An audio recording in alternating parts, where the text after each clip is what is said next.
The year was 1987. India, a young nation finding its feet, was shaken to its core.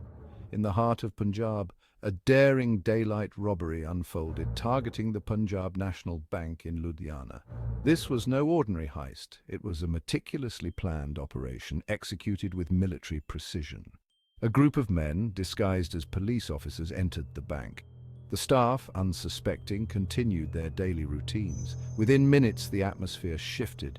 The men, now revealing their true intent, brandished weapons. Fear gripped the bank as the robbers took control, their faces hidden behind masks. The robbers, calm and collected, directed the staff and customers alike. They were herded into a secure room, their movements monitored. The scene was tense, the air thick with fear, as the robbers set about their task. Their target, the bank's vault, containing not just cash, but also reserves from the Reserve Bank of India. News of the heist spread like wildfire. The scale of the operation, the audacity of the robbers, it all pointed to something more than a simple robbery. This was a symbolic strike, a challenge to the Indian state. The eyes of the nation turned towards Punjab, a state already grappling with unrest and the rising tide of Sikh separatism. The robbers, it later emerged, had planned their operation with meticulous care. Their understanding of the bank's layout, the security protocols, the movements of staff, all pointed to an inside job. Suspicions fell on disgruntled employees, sympathetic to the cause of Khalistan, an independent Sikh homeland. The robbers, having neutralized the bank's security, worked swiftly.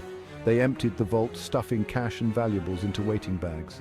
The operation was timed to perfection, coinciding with a large cash delivery to the bank, maximizing their loot. The robbers, their faces concealed, disappeared into the labyrinthine streets of Ludhiana, leaving behind a trail of shock and disbelief. The amount stolen was staggering. Initial estimates put the figure at several crores of rupees, making it the biggest bank heist in Indian history.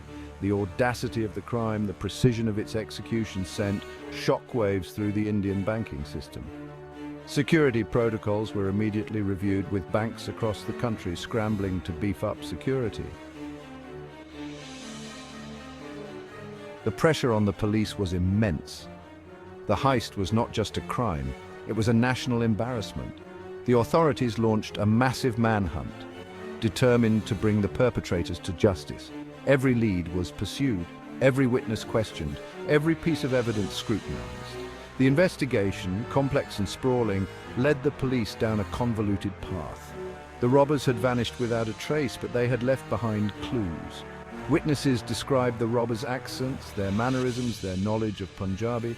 The police, piecing together the puzzle, began to suspect the involvement of Sikh militant groups, operating from within Punjab and across the border in Pakistan. The investigation gained momentum when the police received a tip-off. A group of young men, known for their pro-Khalistan leanings, had come into a sudden windfall.